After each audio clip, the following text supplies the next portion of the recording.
Naweza. Ulianza na mtaji shilingi ngapi katika biashara yako? Mtaji? Hela ndogo tu. Shilingi ngapi? 5,000. 5,000. Mpaka sasa ukiangalia biashara yako ina almost kama shilingi ngapi? Kidogo tu. Kidogo. Lakini unaonaje biashara yako inapoendelea? Biashara hali ngumu. Hali ngumu sana vibaya. Wewe kwa siku unaweza kupata faida shilingi ngapi kwa biashara yako unaifanya? 1,500 tu. 1,500. Na dafu moja unauza shilingi ngapi? Dafu. Jero tu. Naona lango shilingi ngapi? Mimi ndio 900.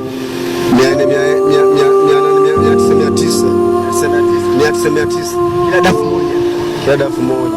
Kwa sababu gani sasa umelangua 900 afu unauza 500? Uone kama unapata hasara. Hasara kubwa. Hasara ni kubwa.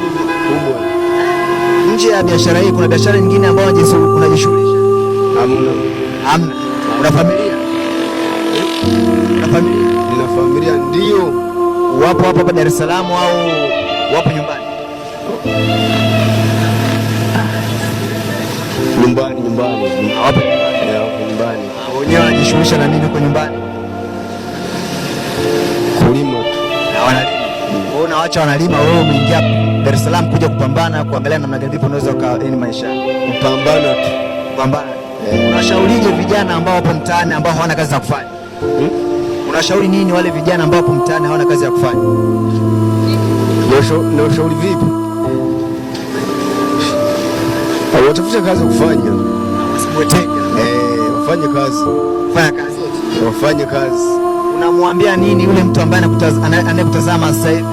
Kipi ambacho unamuomba akusaidie, maybe serikali?